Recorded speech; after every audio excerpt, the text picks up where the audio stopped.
कभी कॉन्फ्लिक्ट में रहा नहीं है यूएई। यूएई एक बहुत सेफ कंट्री है, वो किसी भी पछड़े में नहीं पड़ता, वो सेफ रहते हैं, वो अपने धंधे अपने देश को एक कंपनी की तरह चलाते हैं। So we were very surprised. Dubai market बहुत एक्साइटिंग है, पूरे दुनिया से लोग वहाँ इन्वेस्ट करते हैं।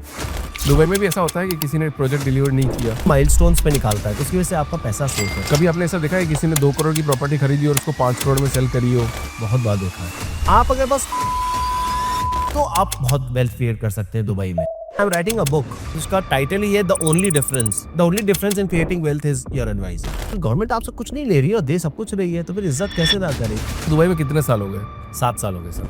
हर देश का ना एक टाइम पीरियड आता है, तो अभी अगले 25-30 साल का जो टाइम है ना, वो दुबई और ये यूएई का है। क्या डिफरेंस है एक इंडियन एडवाइजर में और एक दुबई वाले एडवाइजर में? एक होता है एडवाइजर, एक होता है ब्रोकर। एडवाइजर वो होता है जो एक कोच की तरह काम करता है। सबसे ज्यादा समय एक इन्वेस्टर को अगर लगाना है तो उसको एडवाइजर चूज करने में लगाना चाहिए।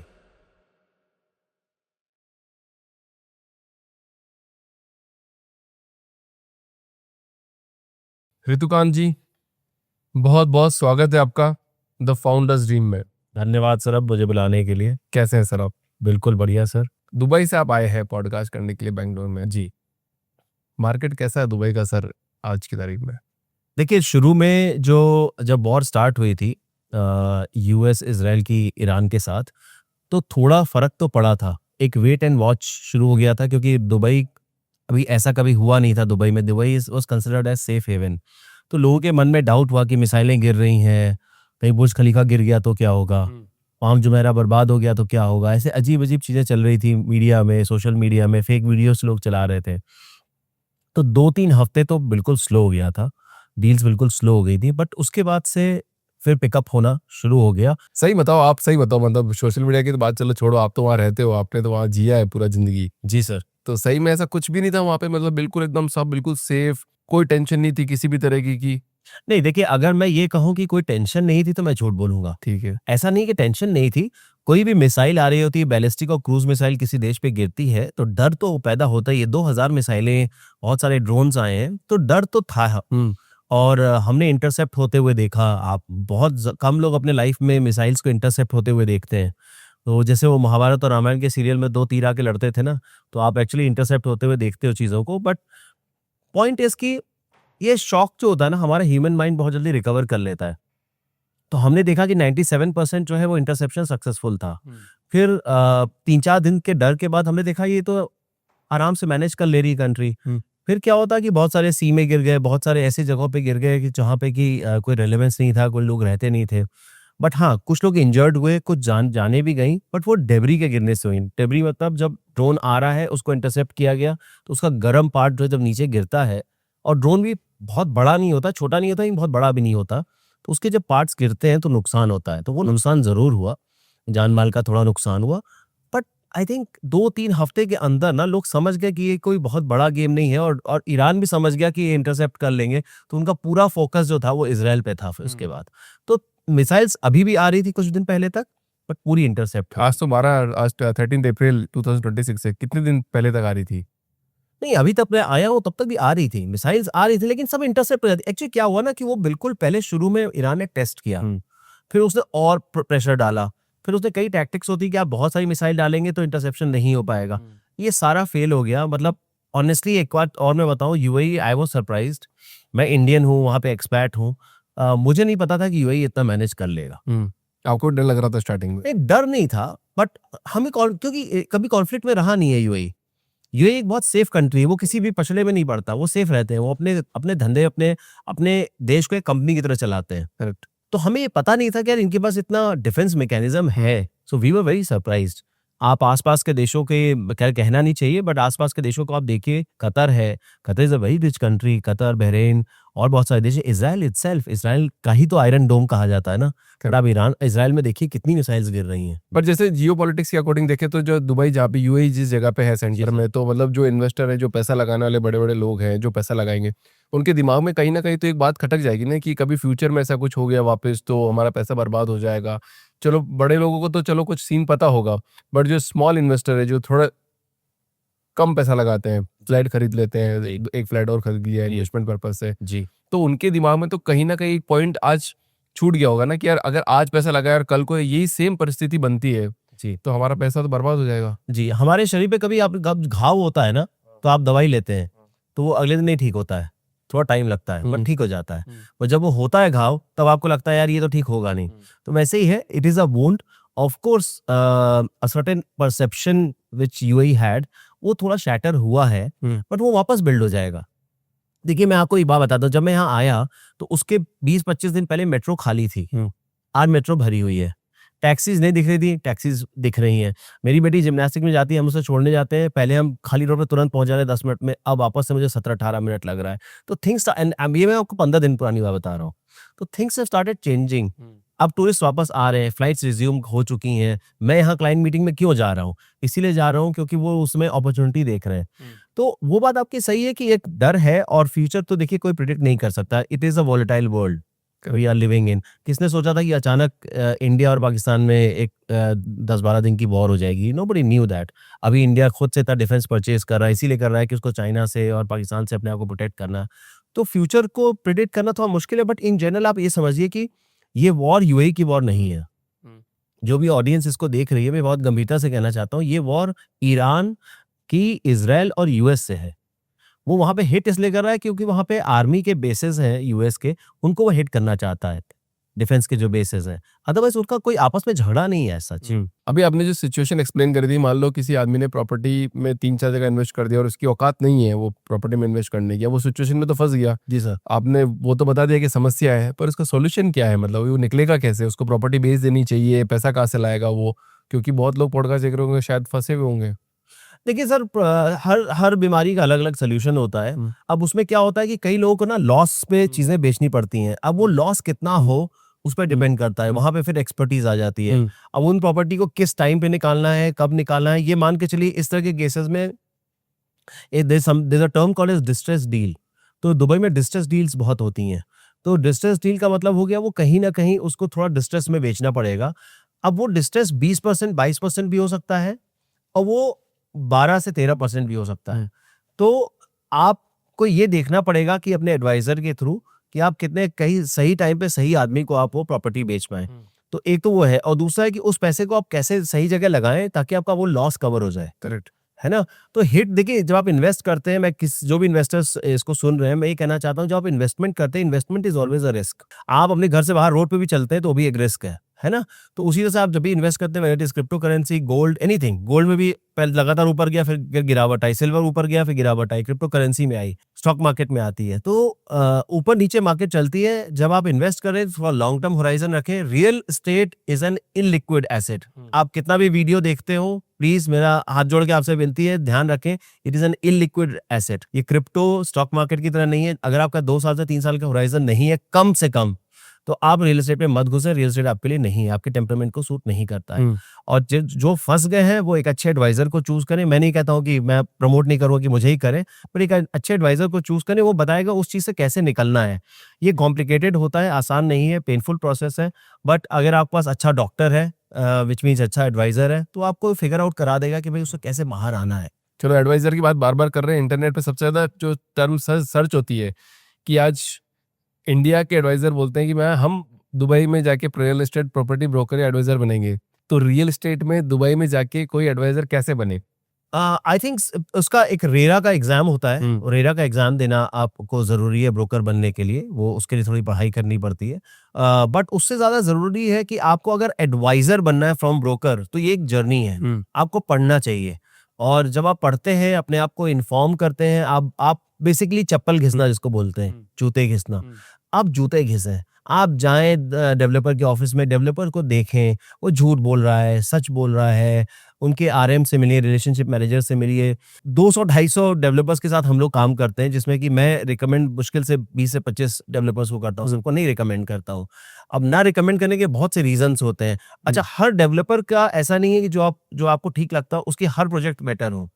और मान लीजिए कोई प्रोजेक्ट बेटर है तो उसकी सारे के सारे यूनिट्स बेटर हो, ऐसा भी नहीं है ना? With in that floor units में भी आप कोई भी बिल्डिंग चारों तरफ से अलग होती है, उसके बगल के प्लॉट में क्या कोई बिल्डिंग आने वाली है, वहाँ इंफ्रास्ट्रक्चर क्या होने वाला, स्कूल कितना दूर है, मेट्रो कितना दूर है, मतलब 50 चीजें हैं।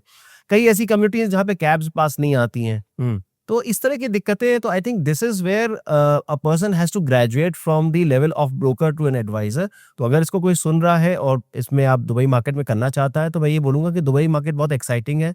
पूरे दुनिया से लोग वहाँ इन्वेस्ट करते हैं।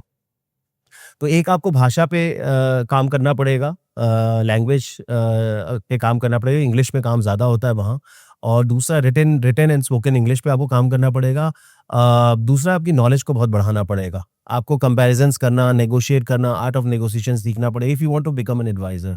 तो ये बेसिक चीज़ें हैं और फिर उसकी जर्नी है। आई थिंक जब कोई काम करना शुरू करेगा तो सीख जाएगा। ठीक है, तो मतलब आपने बोला कि ना टाइल्स देखनी पड़ती है, देखनी चाहिए। दरवाजे देखने पड़ते हैं, और दूसरी तरफ आप बोल रहे हो दुबई में सबसे सेफेस्ट इन्वेस्टमेंट कंट्री है, तो ये बात सूट नहीं कर रही ना कि मतलब तो वहाँ पे सारे डेवलपर ही अच्छे होंगे, देखिए मैंने आपसे वहाँ पे कोई चोर नहीं होगा। नहीं, मैंने एक कैविएट आपको बोला। देखिए चोर कहना सही नहीं है। हाँ। क्या होता है ना, हर जगह ना ये प्राइस पॉइंट्स होता है। अच्छा। अभी इंडियन जो इन्वेस्टर्स होते हैं, स्पेशली इंडियन इन्वेस्टर जो इंडिया में है, वो हमेशा वैल्यू तलाशते हैं।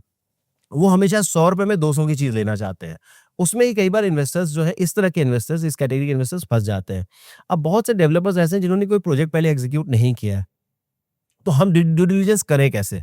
अगर मुझे ड्यू डिलिजेंस करना भी है तो मैं कैसे जाके मैं क्या देखूं उसको कैसा है? कैसा ही। तो उसमें हम वो रिकमेंड नहीं करते हैं। मैं रिकमेंड ऐसा प्रेफर करता हूँ जिसने कुछ डिलीवर किया हो, मैं जाके उसको देख पाऊँ कैसे उसने किया है, उनके आरएम को ले जाओ और दिखाओ भाई आपने बोला था ब्रोशर में, अच्छा आपने जो ब्रोशर में दिखाया था 3 साल पहले वर्सेस जो आज आपने बनाया है उसमें कितना डिफरेंस है। थोड़ा डिफरेंस होता है, पर आपने पूल बताया था कि भाई 100 मीटर का पूल है, बनाया आपने 20 मीटर का पूल, तो ये आपने कहीं ना कहीं गड़बड़ किया। ये आप आगे भी कर सकते हैं।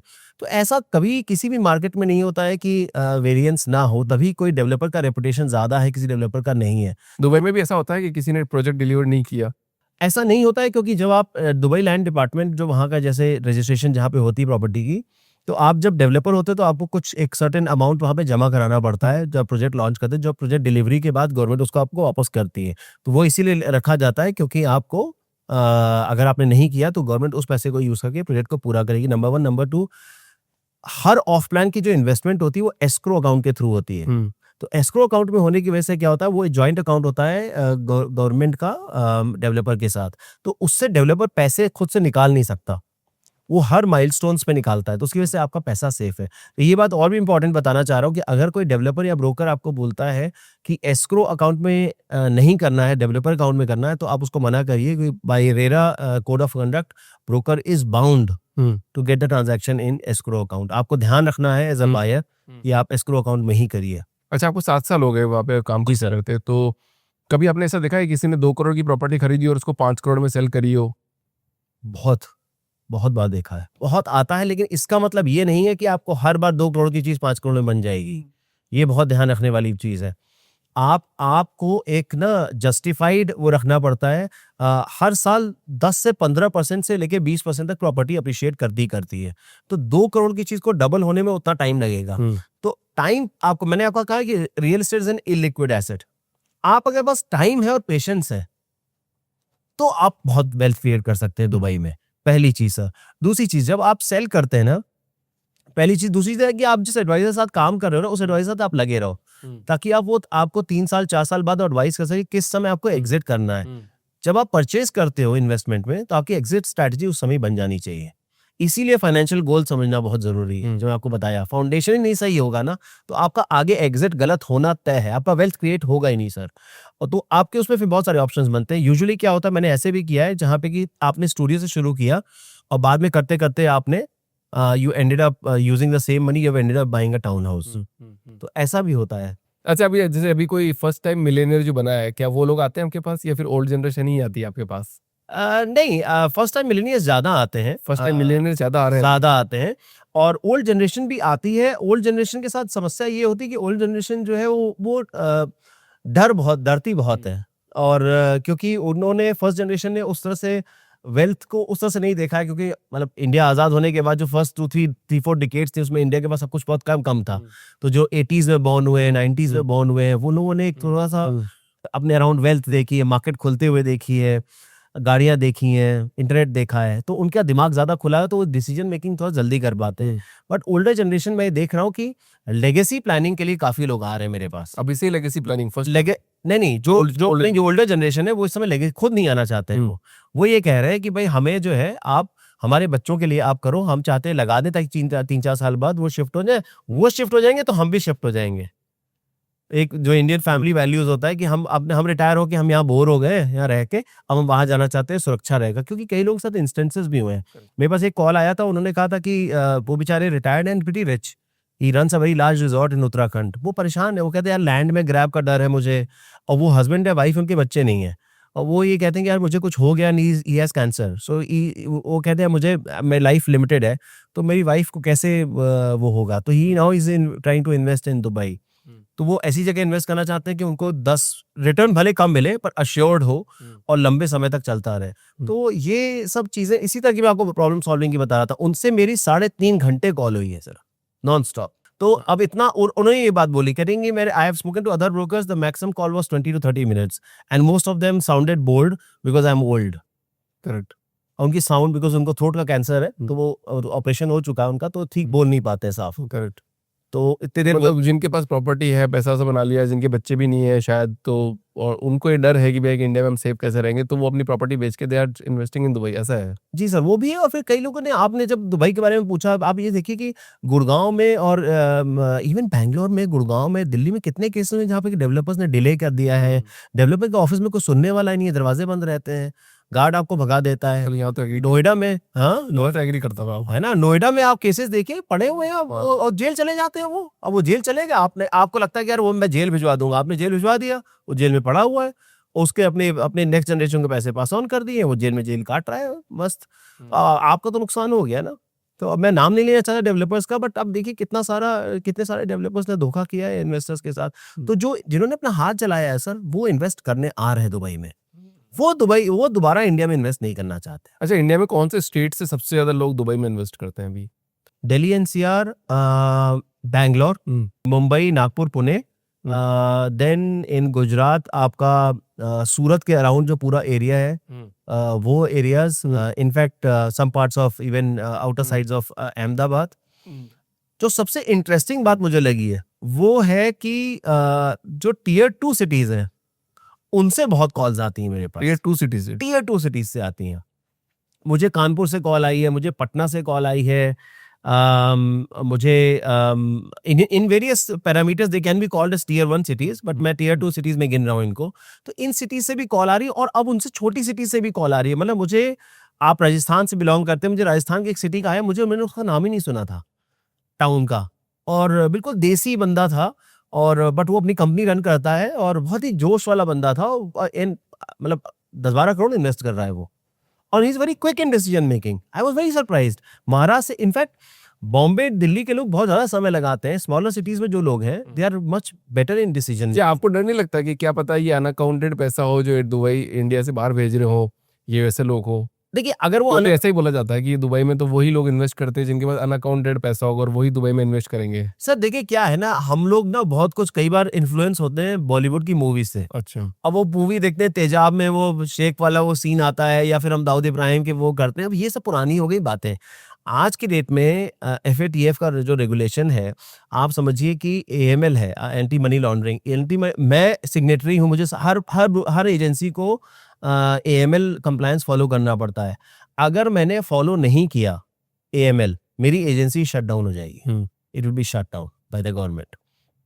तो मुझे वो कंप्लायंस फॉलो करना है, मुझे अपने क्लाइंट का भी ड्यू डिलिजेंस करना है, ऐसा नहीं है।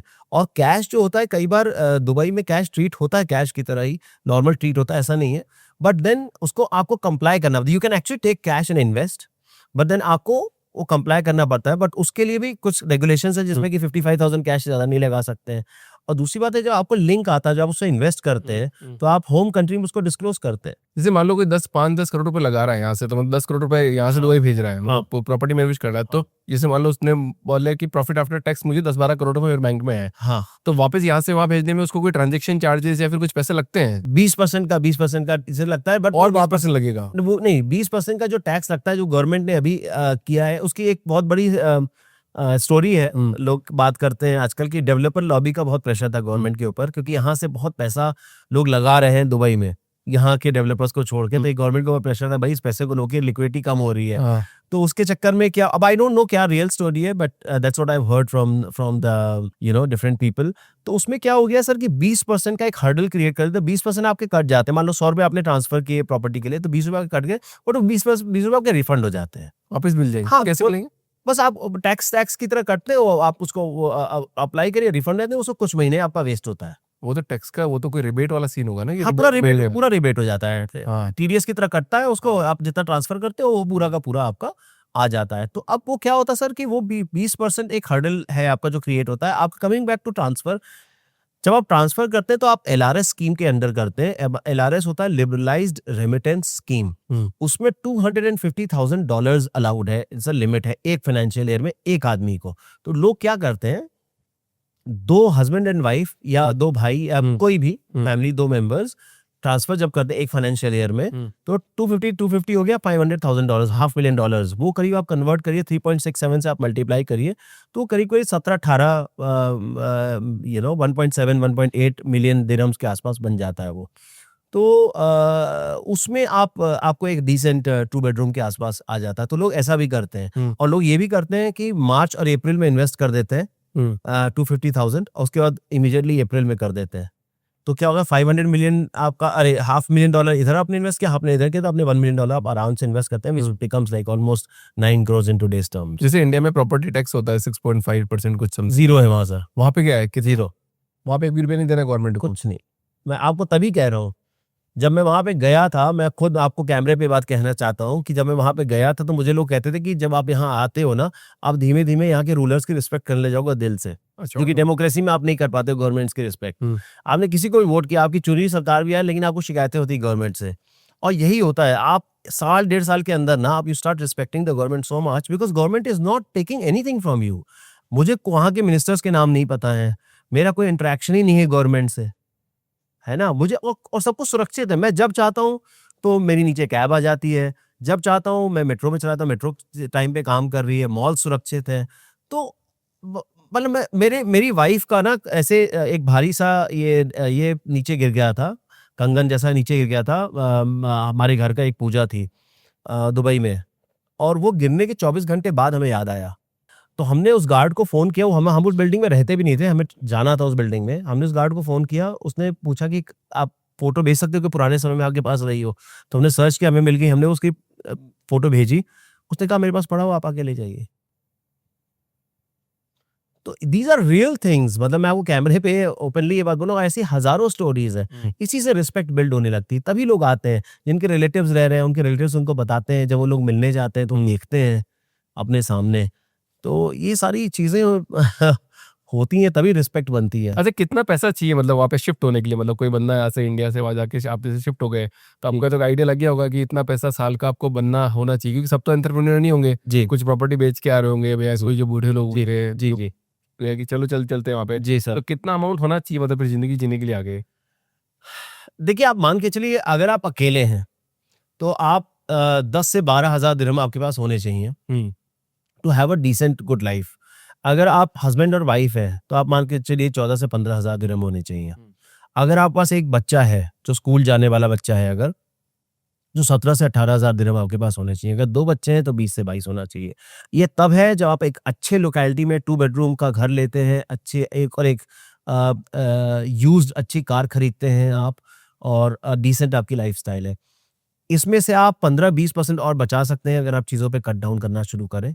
बट हाँ, बहुत ज़्यादा आप उसमें बचाना मुश्किल। लेकिन ये समझना ज़रूरी है कि आप जब दुबई जाते हैं सर, तो इनकम में back of the envelope calculation समझिए 2.5 टाइम्स का डिफरेंस है। तो अगर मान लो आपकी सैलरी 1 लाख रुपए इंडिया में है, तो सिमिलर काइंड ऑफ स्किल्स में आपको वहाँ 2.5 लाख रुपए मिलते हैं। वहाँ नहीं मिल जाएंगे।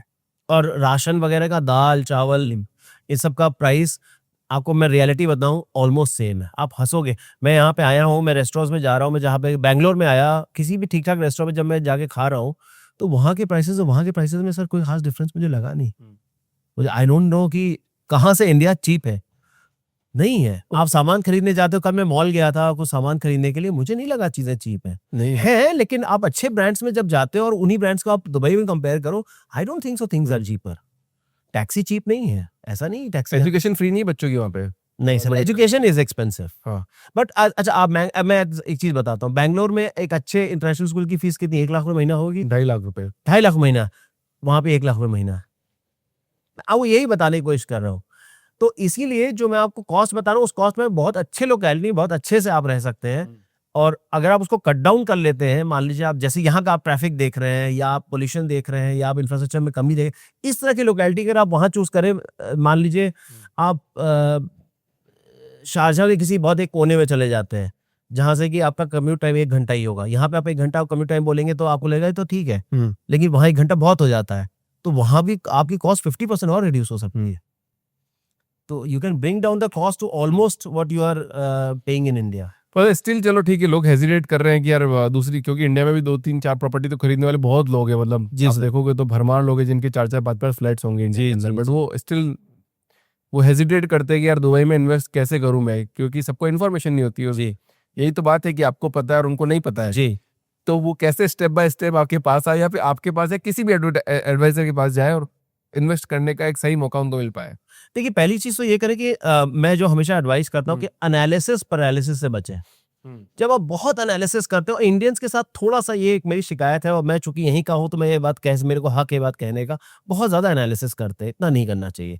आप जो है ना, जो आप वीडियोस देख रहे हैं ऑनलाइन, आप देखिए, उसमें जो आपको चेहरा अच्छा लगे, इसकी बात अच्छी लगे, आप उसके बारे में जाके पढ़िए, उसकी वेबसाइट पे जाके पढ़िए, उसकी देखिए, जहां आपको दिल से भरोसा हो, उस ऐसे 1 या 2 लोगों से आप बात करिए, एडवाइजर को चूज करिए, और एडवाइजर को आपको हैंड होल्ड करके आप काम करने दीजिए, क्योंकि आपका और आप ना ऐसी एजेंसी से फंसने से बचिए। देखिए, मैं आपको एक बहुत इंपॉर्टेंट चीज बताता हूँ, लास्ट में एक बात ये इंपॉर्टेंट है बताना, जहाँ पे कि कई लोग क्या करते हैं, एक ना अच्छे से पॉपुलर चेहरे को देख के उनको व्हाट्सएप करते हैं, और वो उसमें होता है क्या है सर कि अच्छे चेहरे को देख के मेल फीमेल ठीक है। डजंट मैटर द जेंडर, अब वो करते हैं, और उसमें क्या होता है सर कि वो बंदा जो है ना, उनसे बात करेगा 5 मिनट, बड़े अच्छे से बात करेगा, वो करके फिर दे देगा अपने ब्रोकर को।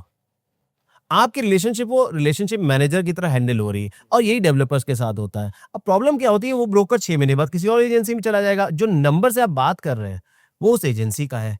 डेवलपर से जब आप बात करें, आरएम से, रिलेशनशिप मैनेजर से, वो नंबर उस डेवलपर का, आपने जितने भी 8-10 घंटे बात किया उनसे, वो सब तो कचड़े में गया ना।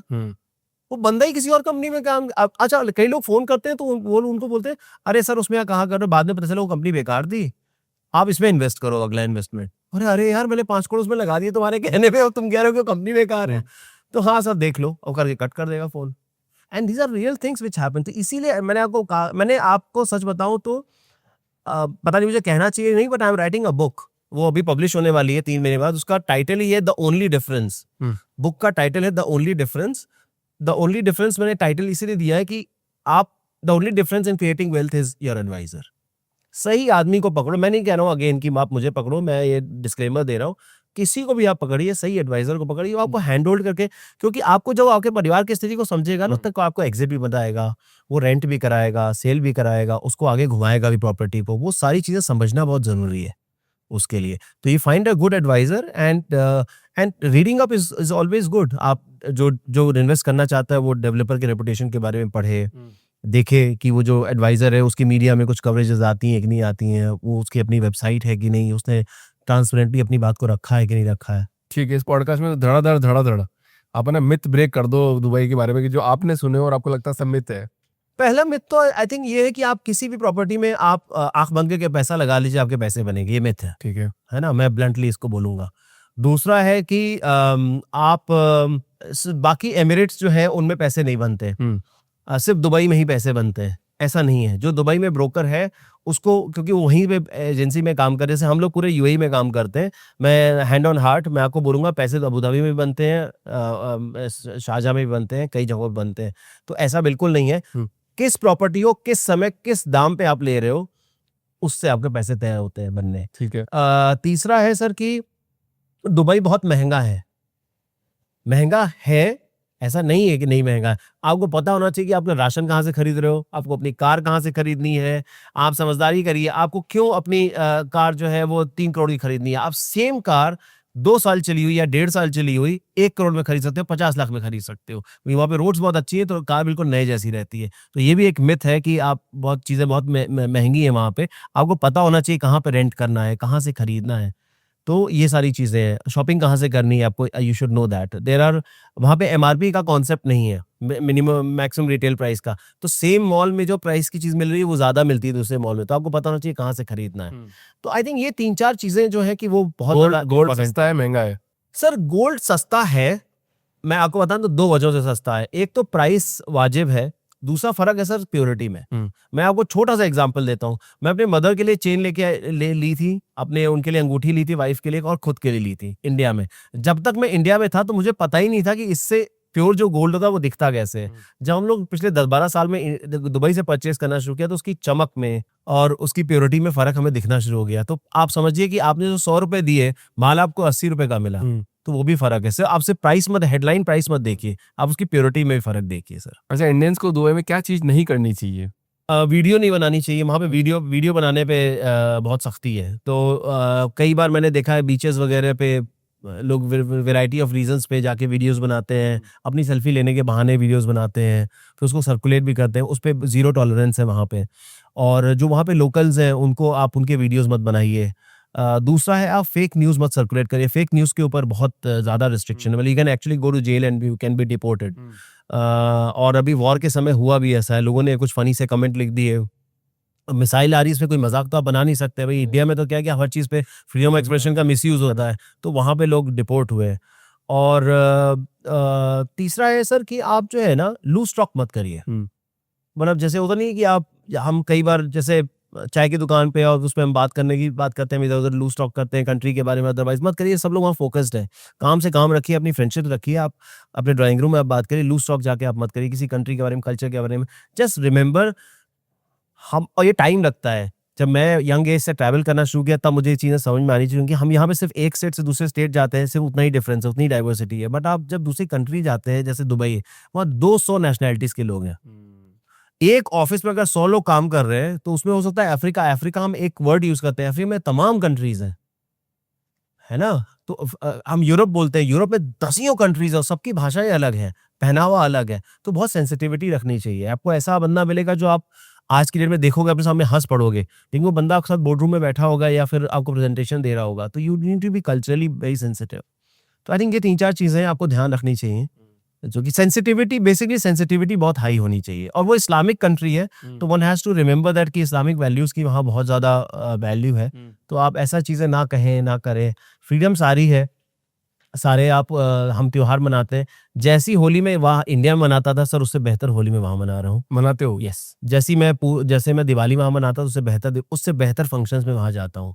मैं इंडिया की कोई बुराई नहीं कर रहा हूँ, पर मैं आपको रियलिटी बता रहा हूँ कि हमने मेरे को वाइल्ड होली खेली हमने वहाँ पे। हम लोग ओपन वहाँ जहाँ होली का सेलिब्रेशन हो, हम लोग ओपन दारू पीते हैं, हम लोग बियर पीते हैं, ओपनली म्यूज़िक चलता है तेज़ आवाज़ में, हमें कोई भी ऐसी रिस्ट्रिक्शन वहाँ पे नहीं है। मंदिर बनाए, हम लोग मंदिर जाते हैं, बहुत साफ-सुथरा मंदिर वहाँ गवर्नमेंट ने बनाया है और बहुत ही अच्छा है, पार्किंग की व्यवस्था है, मतलब it's very nice, that's what I am saying. मतलब पूरा ओपन है, मतलब सब कुछ आप मतलब कोई भी कल्चर के हो, कहीं से भी आ रहे हो, किसी भी कंट्री से आ रहे हो, बिल्कुल वेलकम। और बहुत रिस्पेक्टफुल है सर। आई मीन गवर्नमेंट भी ना अपने आप में बहुत रिस्पेक्टफुल है और बहुत प्यार करती है गवर्नमेंट वहाँ पे। आप देखेंगे जैसे अभी ये भी चल रहा था, वॉर वगैरह का हुआ था, तो शेख खुद आए, मॉल में घुस गए अपनी फैमिली के साथ, सबसे मिलने लगे, हाथ मिलाने लगे, सेल्फी लेने लगे, जस्ट टू गिव कॉन्फिडेंस।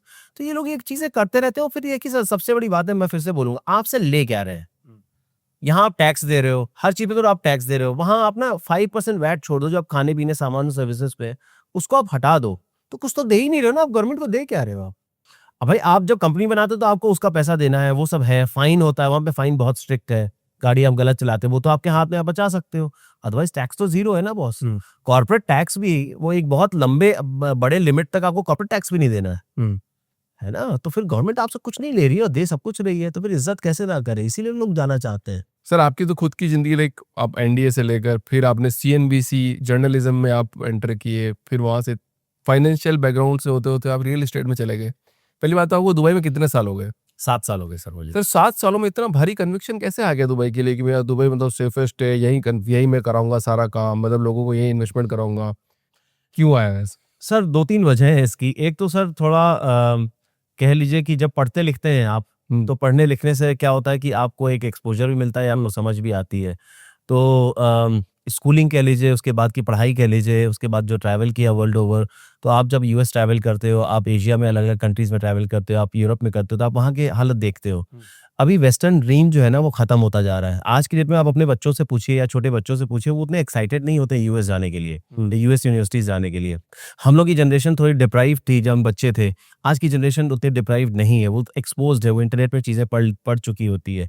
तो अब वर्ल्ड जो है वो चेंज हो चुका है। तो अगर आप ट्रैवल करते हैं, तो जब मैंने ट्रैवल किया, मैंने चीज़ों को देखा, परखा, खुद से देखा, तो एक समझ आना शुरू हुआ कि ये तो एक ऐसी कंट्री है जो जहाँ पे सेफ्टी बहुत ज़्यादा है, जहाँ पे कि एक ऐसी कंट्री बनती जा रही है जहाँ पे कि इतना इन्वेस्टमेंट्स आ रहा, भारी इन्वेस्टमेंट आ रहा है, इंफ्रास्ट्रक्चर ज़बरदस्त है और वो चीज़ें हमेशा मेंटेन रहती हैं 24 घंटा। ऐसा नहीं है कि आज आई और फिर वो कुछ दिन समय के लिए आई, कि जैसे प्राइम मिनिस्टर ट्रैवल कर रहे हैं तो हो गया कि शेख साहब आ रहे हैं तो उस समय सब कुछ, हर चीज़ चलती रहती है। तो ये कन्विक्शन बहुत सालों में, जब मेरे क्लाइंट्स से मैं ट्रैवल करता था, मैं आता था, जाता था, एक्सपोज़र होता था। मैं ऑनेस्टली, हम लोग पहले यूएस शिफ्ट होने वाले थे। तो बॉस्टन का एक सबर्ब है वॉल्थम, हम लोग वहाँ देख रहे थे। फिर हमने मलेशिया भी, कुआलालंपुर भी हमने एक्सप्लोर किया, सिंगापुर एक्सप्लोर किया और दुबई हमारे लोएस्ट था लिस्ट में। अच्छा। और 10-12 साल पुरानी बात है। लेकिन जब हम लोग जाना शुरू किया, धीमे-धीमे समझना शुरू किया और जब हम जाते थे हर 6-8 महीने पे, तो वहाँ पे इंफ्रास्ट्रक्चर में चेंज हो जाता था। नए हाईवे बन जाते थे, रोड्स बन जाते थे। आज भी आप देखिए, इतना काम हो रहा है कि I just can't tell you कि कितना इंफ्रास्ट्रक्चर में डेवलपमेंट हो रहा है। तो इन सब चीज़ों से अपने आप कन्विक्शन आ जाता है। आप, मेरी बेटी है, मैं चाहता हूँ सुरक्षित जगहों पे रहूँ। आप दुनिया में कहाँ सुरक्षा है बताइए? आप न्यूयॉर्क में क्या 9 बजे, साढ़े 9 बजे बाद सुरक्षा है? लंदन में है। लंदन में आप देखिए, दारू पी के लोग रात में कितना घूम रहे होते हैं। अजीब-सा ही कल्चर होता तो जा भारत रहा है। में सुरक्षा नहीं है? हाँ? भारत भी तो सुरक्षित ही है। आप मानते हैं तो मतलब अच्छी बात है, कांग्रेचुलेशंस टू यू। मैं उतना नहीं मानता, उतना कन्विक्शन मुझे नहीं है सुरक्षा को लेके। हाँ, मिसाइल्स को लेके हो सकता है, हाँ। बट हाँ, मतलब अगर मेरी बेटी है वो रात में आ रही, तो I will be a worried father. I don't think सो कि बट क्यों, मतलब क्यों वरीड है? मतलब किस चीज़ को लेके वरीड है? लॉ एंड ऑर्डर सर, हाँ। लॉ एंड ऑर्डर को लेके हूँ, कैब्स को लेके हूँ। आप इंसिडेंट्स देख लीजिए, क्राइम के इंसिडेंट्स देख लीजिए। दुबई में क्राइम रेट ऑलमोस्ट ज़ीरो है, नेग्लिजिबल है। मेरा खुद का मोबाइल कैब में छूट गया था, कैब वाला खुद आके दे गया। ठीक है। पुलिस बहुत अच्छे से फंक्शन करती है, गवर्नमेंट बहुत अच्छे से फंक्शन करती है, हर चीज़ को आप ट्रैक कर सकते हैं। यहाँ पे आप कैसे करिएगा? आप एक पुलिस, मतलब आप जाइए, आपको पता ही है, आप खुद ही स्माइल कर रहे हैं। आप जाइए एक थाने में, आप एफआईआर लिखवाने के लिए जाइए। छोटी-छोटी चीज़ें हैं सर, कितनी बड़ी दिक्कतें होती हैं। क्या बात करो सर, इतने बड़े-बड़े आईएएस, आईपीएस बैठे हैं यहाँ पे, सब अच्छा-अच्छा काम कर रहे हैं। जी, जी। नहीं, नहीं, बिल्कुल सॉलिड काम, मतलब ग्रोथ स्टोरी भी है, मेरा तो देश ही है हाँ। और वापस यहीं पे आना भी है, तो मैं देश की बुराई नहीं कर सकता हूँ आपके पॉडकास्ट में बैठ के। बट हाँ, ये है कि एक टाइम आता है जब आपको ये लगता है कि भई आप कमा किस लिए रहे हो? मैं ऑनेस्टली बताऊँ कि आपको ये लगने लगता है कि भई आप किस लिए, व्हाई आर यू अर्निंग? अगर आपको बाहर जाके ट्रैफिक मिल रहा है, अगर आपको जाके सुरक्षा नहीं मिल रही है, अगर आप अपने बेटी के लिए वरिड हैं कि वो किस तरह के कपड़े पहनना पड़ेगा उसको, या रात में कब किस टाइम पे निकलना पड़ेगा, या वो अगर नाइट में, या आपकी वाइफ अगर 12 बजे रात में या 1 बजे रात में बिंदास वॉक करके 10 किलोमीटर आ नहीं सकती है। अगर आपको चीज़ें सोचनी पड़े, तो आपको लगता है कि what are you making money for? पहली बात तो 12 बजे आना ही क्यों है रात में? 12 बजे, 1 बजे रात तो सोने के लिए है। दूसरी बात, ऐसे ही अगर सब सोचेंगे तो देश खाली हो जाएगा ना सर। नहीं, बिल्कुल बात सही है। नहीं, नहीं, मैं ये नहीं कह रहा हूँ एज़ मैं ये देखिए, मैं कंट्री की, कहीं तो रोकना पड़ेगा ना नहीं, मैं सिचुएशन कंट्री को। की कोई इसमें क्रिटिसिज्म नहीं कर रहा हूँ। इंडिया ग्रो कर रहा है और मैं यहाँ बैठा ही हूँ, मैं यहाँ क्लाइंट से मिलने आया हूँ, मैं यहाँ घूमने आया, मैं पूजा करने के लिए भी आया था यहाँ। तो I love my country, but मैं ये कह रहा हूँ कि इसमें इंफ्रास्ट्रक्चर की प्रॉब्लम्स हैं और बहुत से ऐसे लोग हैं कि जो अब अपने कंट्री को बाहर निकल के और अपॉर्चुनिटीज़ तलाशना चाहते हैं। तो उनको दुबई में वो अपॉर्चुनिटी दिखाई पड़ती है, उनको बेहतर घर दिखाई पड़ता है। उनको ये लगता है कि भाई वही जो 5 करोड़ मैं गुड़गाँव में लगा रहा हूँ, बैंगलोर में लगा रहा हूँ, उसमें बहुत अच्छी एमिनिटी मुझे मिल जाएगी, बहुत अच्छी सुरक्षा मिल जाएगी। यहाँ पे बहुत लोग टाउन हाउस नहीं खरीदना चाहते हैं सिक्योरिटी की वजह से, कि भाई वो ताला बंद करके गए, कहीं घूमने गए, 15 दिन वापस आए तो चोरी हो गई। ये चीज़ आपको वहाँ नहीं मिलती, तो आप टाउन हाउस में रह सकते हैं, अपने अपने सपने पूरे कर सकते हैं। तो वो उस सब लिहाज से थोड़ा, and everybody is in a different journey in life. तो जो उस जर्नी में चाहे डिसीजन ले सकता है कि ओवरसीज जा सकता है, उसके लिए बहुत अच्छा है और बहुत से लोग यहाँ रहते हुए भी इन्वेस्ट करते हैं। ज़्यादातर मेरे जो इन्वेस्टर्स हैं वो तो यहाँ रहते हुए इन्वेस्ट करते हैं। तो मतलब आपने, मतलब दुबई इसलिए, मतलब ओवरसीज इसलिए चूज़ किया क्योंकि आपको सेफ्टी, सिक्योरिटी और मतलब अच्छी लाइफ़स्टाइल मिल रही है। जी किस वजह से आपने चूज किया दुबई? इसलिए भी चूज किया और मेरे लिए अपॉर्चुनिटी है। मैं कहीं पे भी जाऊं, देखिए एक कन्विक्शन होता है। मान लीजिए मैं अमेरिका में रह रहा हूं, मैं न्यूयॉर्क में रह रहा हूं, तो मेरी जो कन्विक्शन वहां के रियल एस्टेट को बेचने से आएगी, या मैं मलेशिया में रियल एस्टेट बेच रहा हूं, या मैं इंडिया में बेच रहा हूं, मेरी जो कन्विक्शन दुबई में रह के बेचने की है, क्योंकि मैं उसके उनके खुद के विजन में बिलीव कर रहा हूँ। जेन्युइनली मुझे वहाँ के जो रूलर है उनकी विजन बिलीफ है, मैं देख रहा हूँ डेली बेसिस। अब ये देखिए कि सड़कें अच्छी हैं, सुरक्षा अच्छी है, सब कुछ अच्छी है। जो मैं सैलरी ले रहा हूँ, खैर मेरी अपनी कंपनी, पर मैं ऐसे में बताऊँ कि कोई भी सैलरी आदमी जो अपनी सैलरी ले रहा है, 100 रुपए मान लीजिए सैलरी है, 100 रुपए उसके अकाउंट में आता है, सरकार कुछ नहीं लेती है। तो जो इंफ्रास्ट्रक्चर आपको मिल रहा है, रोड मिल रहा है, ट्रैफिक से फ्रीडम मिल रही है, मेट्रो टाइम पे चल रही है, कैब चल रही है, वो व्हाट इज गवर्नमेंट आप सब जब पॉडकास्ट में आते हो, बात करते हैं, इनवाइट किया जाता है, आपको बुलाया जाता है, बात करते हैं, तो आप इतने कन्विक्शन के साथ बोलते हो कि कोई भी कन्विंस हो जाता है कि यार इंडिया में रहे या नहीं रहे, कि इंडिया तुरंत छोड़ के दुबई जाए या भी जाए। एक्चुअली आपको एक बात बताता हूँ, क्या होता है ना, हर कंट्री का ना एक इवोल्यूशन, एक प्रक्रिया है। जैसे हम बच्चे से होके बड़े होते हैं, हमारा एक यूथ का टाइम आता है, वैसे ही ना हर कंट्री का एक टाइम आता है सर। अमेरिका का भी एक समय था, ब्रिटेन का भी एक समय था। आप सोचिए कि जो हमारे फादर जब यंग रहे होंगे, पेरेंट्स यंग रहे होंगे, तो कोई सोच सकता था कि ब्रिटेन की ये हालत हो जाएगी जो आज हो गई है? मतलब कहाँ पूरे दुनिया पे राज करता था। सिंगापुर, आज से 15 साल पहले हम सिंगापुर को मतलब क्या समझते थे, आज भी बहुत हाई लेवल पे आता है, पोर्ट उसका बहुत स्टैब्लिश है, बट अब वो बात नहीं रह गई है। हांगकांग में वो बात नहीं रह गई है। ये टाइम जो है ना सर, ये यूएई का है। हर देश का ना एक टाइम पीरियड आता है। तो अभी अगले 25-30 साल का जो टाइम है ना, वो दुबई और ये यूएई का है। उसके बाद क्या होगा, हो सकता है कि कोई और नई चीज इमर्ज करे, बट ये टाइम है। मतलब आपके सारे इकोनॉमिक्स के इंडिकेटर्स आप देख लीजिए, इकोनॉमिक इंडिकेटर सब कुछ यही करते हैं कि मैं आपको बताया, इतना वॉर हुआ, सब कुछ हुआ, लीड्स आनी शुरू हो गई, लोगों ने क्वेरी करना शुरू कर दिया, लोग अब टूरिज्म के लिए ट्रैवल कर रहे हैं, and everything will be normal इन में। अच्छा, एक एडवाइजर की बात, जैसे एडवाइजर है, जी सर। ठीक है, तो एक इंडियन एडवाइजर जो कि 7-8 करोड़ की प्रॉपर्टी भी सेल कर रहा है, जैसे बेंगलुरु जैसे शहर में जी सर। 7-8 करोड़ की प्रॉपर्टी मिल रही है जी। और वो भी सेल हो रही है। और दुबई में भी कुछ 2-3 करोड़ के आसपास से स्टार्टिंग है। जी, 2 करोड़ से। 2 करोड़ से। जी। तो क्या डिफरेंस है एक इंडियन एडवाइजर में और एक दुबई वाले एडवाइजर में? अब ये अनफेयर हो जाएगा कंपेयर करना। मैं एक्चुअली बताए, क्योंकि मैं इसी देश से आता हूं, तो इस देश में कि एडवाइजर, मैं उसी फ्रेटर्निटी को बिलोंग करता हूं, तो I would not like to demean anyone, but आप ऐसे समझिए कि मैं सिर्फ एडवाइजर्स के बेसिस पे बात करता हूं कि किसी भी जगह के दुनिया में जो एडवाइजर्स होते हैं ना, एक होता है एडवाइजर, एक होता है ब्रोकर। जब आप इसमें बात करते हैं, एडवाइजर वो होता है जो एक कोच की तरह काम करता है। और मैं अपने बारे में अपने आप बताने की कोशिश करूं, तो आई ट्राई एंड अंडरस्टैंड कि भाई उसके फाइनेंशियल गोल क्या है, उनके गोल्स है क्या है, इन जनरल क्या गोल्स है, उनके परिवार की क्या स्थिति है, उनके बच्चे क्या कर रहे हैं, वो खुद क्या कर रहे हैं, उनके डेट कितना है, जो जितना भी क्लाइंट शेयर कर सकता है। सारे क्लाइंट सब कुछ शेयर नहीं करते, बट मैं थोड़ा समय लेता हूँ। तो ऐसा कह सकते हैं कि मैं क्लाइंट्स को बोलता हूँ कि please be ready for some boring conversation, है ना, क्योंकि ये टाइम लगता है और लोग यूज्ड टू नहीं होते हैं। लोग कहते हैं अरे ब्रोकर है, इसको तो पूछा मैंने, ये तो फॉरवर्ड कर देना चाहिए। तो वो हो जाता है जहाँ पे आप सेल्समैन की तरह है। तो जब आप एडवाइजर होते हो, एडवाइजर एक बहुत इंपॉर्टेंट वर्ड है, कोई आपको ट्रस्ट कर रहा है एडवाइस के लिए, तो आई थिंक वो एडवाइस वहां पे आनी चाहिए जहाँ की वो पूरी स्थिति को समझ के, फाइनेंशियल पोजीशन को समझ के, तब आपको वो एडवाइस करे। अब जैसे इंडिया में प्रॉपर्टी लेने जाते हैं तो किसी एडवाइजर से बात करते हैं, कुछ बात करते हो तो नॉर्मल बात करता है, सर इतनी की प्रॉपर्टी है, ये है, थोड़ा बहुत कन्वर्सेशन करता है, ठीक है, मतलब ले सकते हो नहीं ले सकते हो थोड़ा बहुत। पर दुबई में एक अलग ही ट्रेंड है कि वहाँ पे एक उड़न खटोला दिखाया जाएगा कि भैया आप ये खरीद सकते हैं, आप यहाँ पे इन्वेस्ट करोगे तो ये हो सकता है, या एक लग्जरी कार दिखाई जाएगी, उसके बलबूते पे लोगों को अट्रैक्ट किया जाता है। देखिए कितना सही है, कितना गलत है ये? देखिए कई चीजें ऐसी हैं जो कि ना हर मार्केट में, जैसे जब कोई हनी है ना, आप हनी यहाँ रख दीजिए, छोड़ दीजिए, तो उसमें मक्खियां आएंगी, ठीक है ना। तो जो भी चीज, जब कुछ चीज पॉपुलर हो जाती है और चलने लग जाती है, तो उसमें जब अच्छाइयाँ आती हैं, अच्छी चीजें आती हैं, उसके साथ कुछ बुरी चीजें भी आती हैं। अब मैं क्या बताऊँ, तो कभी मतलब मैं उसी फ्रेटर्निटी से आता हूँ, बट ऐसे बहुत से लोग हैं जो गाड़ियां हायर करते हैं, लग्जरी कार्स, उसके अराउंड शूट करते हैं, पॉडकास्टर्स को ले जाके शूट करते हैं, ये डिस्क्लोज नहीं करते, डिस्क्लेमर नहीं देते कि भाई गाड़ी मेरी नहीं है ना। तो वो रोल्स रॉयस में शूट करेंगे, बेंटले में शूट करेंगे, और वो ऐसा परसेप्शन जाएगा कि वो ओन करते हैं। उससे फर्क नहीं पड़ता, मुझे लगता है कि इन्वेस्टर को इससे फर्क पड़ना भी नहीं चाहिए। तो ये सारी चीजें हैं, और मुझे लगता है कि कोई भी चीज जो है सर, ऐसा नहीं होता, कोई भी एसेट क्लास है नहीं, you take crypto currency, you take stock market ऊपर जा रहा है, आप उसमें पैसे लगा लिया कि पैसे बन जाए। क्रिप्टो डाउन था, अब उसमें डाल दीजिए पैसे, अब पंडित है, ऐसा कभी भी नहीं होता। वेल्थ क्रिएशन इतना आसान होता तो हर आदमी वेल्दी होता ना। तो ये थोड़ी सी प्रॉब्लम्स दुबई मार्केट में है, जो कि ग्रोइंग मार्केट में होती है, इंडिया में भी है, दुबई में भी है, न्यूयॉर्क में भी है, लंदन में भी है। दुबई में थोड़ा ज़्यादा इसलिए दिखाई पड़ता है क्योंकि वहाँ पे फ्लैशी कार्स हैं, घर थोड़े उस तरह के होते हैं, तो वो ज़्यादा नज़र में आता है। बट ऐसे कुछ लोग होते हैं हर मार्केट में जो कि चीज़ों को ओवर ब्लो करते हैं, बस ये आप लगा लीजिए, आपका तो पैसे बनना तय है। ऐसा बिल्कुल नहीं है। तो कोई इस पॉडकास्ट को देख रहा है तो मैं ये नहीं कह रहा हूँ आप मुझे कॉन्टैक्ट करिए, बट प्लीज़ बी अवेयर, आप सबसे ज़्यादा समय एक इन्वेस्टर को अगर लगाना है तो उसको एडवाइजर चूज करने में लगाना चाहिए। जैसे आप डॉक्टर सर्च करते हो ना, डॉक्टर आपके पास होता है, वैसे ही रियल एस्टेट का डॉक्टर एडवाइजर है।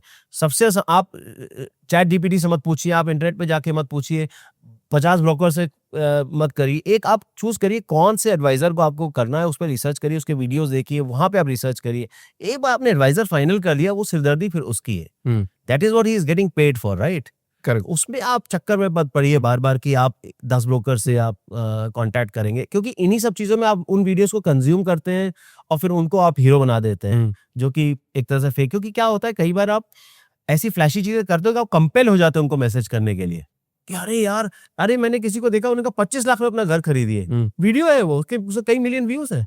फिर आपने कमेंट किया, कुछ लिखा आपने कुछ? अब मैं फ्रेटर्निटी का पार्ट हूँ, मैं कर नहीं सकता, बट अब जैसे मैं पॉडकास्ट में तो बोल ही रहा हूँ ना कि भाई अब ये सब चीजें गलत है। अब उसमें होता क्या ना, लीड्स का एक पूल आ जाता है, मान लो 1000 लीड्स आ गई, अब उसमें तो होता था 50 लोग 10 लोग खरीद ले।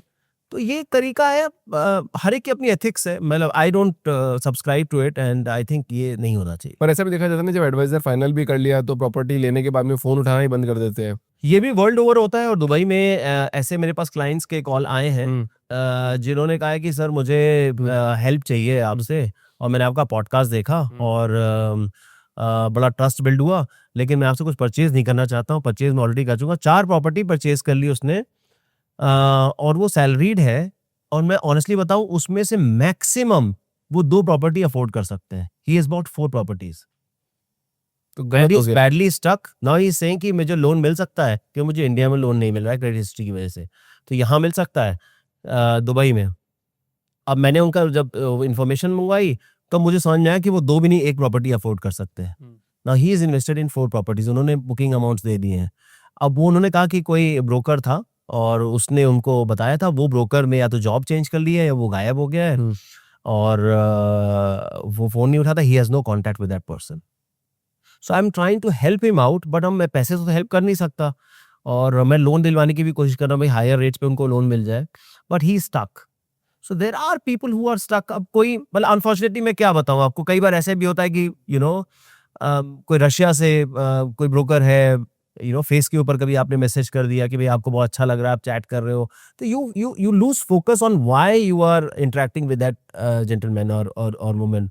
क्योंकि आप वहां पे एक इन्वेस्ट करने के लिए कर रहे हो, तो आपका फोकस होना चाहिए इन्वेस्टमेंट के ऊपर, और आपको पता होना चाहिए क्या क्वेश्चंस उससे पूछने हैं, क्या की क्वेश्चंस पूछने हैं। तो ये सब, और क्या होता है कि अच्छा एडवाइजर होता है ना, तो वो आपको खुद से बहुत ज्यादा गाइड करता है, खुद से आपको बहुत चीजें सिखाता है। तो ऐसा नहीं है, जैसे आपने कहा कॉन्वर्सेशंस के बारे में, ऐसा नहीं है, कॉन्वर्सेशन स्टार्ट होती है आप प्रॉपर्टी पे होनी ही नहीं चाहिए, आपके लाइफ के ऊपर होनी चाहिए। भाई आपकी एज क्या है, आपकी कितनी प्रॉपर्टीज पहले से, आपका एक्सपोजर क्या है, कितना आप रिस्क ले सकते हैं, रिस्क एपेटाइट कितनी है आपकी, नहीं तो मैं एडवाइस करूंगा कैसे। सही बात है। भाई आप ये समझिए, मैं बॉटम लाइन बताता हूँ, एक ट्विंस, आप किसी न किसी घर में आप ट्विंस जरूर जानते होंगे, एक ही कोख से पैदा हुए एक साथ दोनों बच्चे, जब वो बड़े होते हैं दोनों के टेम्परामेंट, शक्लें एक जैसी होंगी, टेम्परामेंट अलग होते हैं।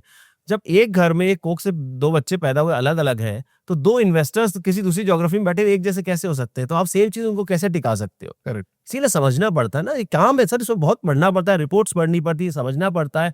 मैं आपको एक और चीज बताऊं, मैं डेवलपर क्या जाता हूँ, ये तक भी देखता हूँ दरवाजा कितने गेज का है, टाइल्स कौन सी लग रही है, चाइनीज टाइल लगा रहा है डेवलपर की, ये इटालियन मार्बल लगा रहा है, उसी पे तो कॉस्ट निकल के आती है। नहीं तो वो क्या करेगा, वो मुझे कमीशन ज्यादा दे देगा कि भाई तुम बेचो, और मैं उस पॉइंट्स को दबा दूं और मैं अपने प्रॉफिट के लिए जाके आगे बेच दूं। तो मैं फिर कहीं बेईमानी कर रहा हूँ ना अपने क्लाइंट के साथ, क्लाइंट तो मुझे ब्लाइंडली ट्रस्ट कर रहा है, और क्लाइंट ये ड्यू डिलिजेंस कर नहीं सकता। तो ये इसीलिए मैंने कहा कि आपको एडवाइजर के ऊपर सबसे ज्यादा फोकस करना चाहिए। आप कितना भी रिसर्च कर लेंगे तो कैसे आप करेंगे, मतलब you will not be able to do it, you have somebody is sitting there who can do all this research for you. ठीक है ऋतुकांत सर, मतलब बहुत बढ़िया पॉडकास्ट बनाया, और आपने कुछ वैल्यूबल इंसाइट भी दिए आज का कि कैसे क्या करना चाहिए, क्या नहीं करना चाहिए, क्योंकि बहुत सारी चीज़ें जो शायद बहुत लोगों ने नहीं बताई वो आपने इस पॉडकास्ट में बताई। तो thank you so much for coming in the podcast, and बहुत इंसाइटफुल बनाने के लिए इसको, एंड ट्रस्ट बिल्ड करने के लिए। जी, thank you so much for coming. Thank you sir, thanks for inviting, it's a privilege. Thank you sir. बहुत बढ़िया सर।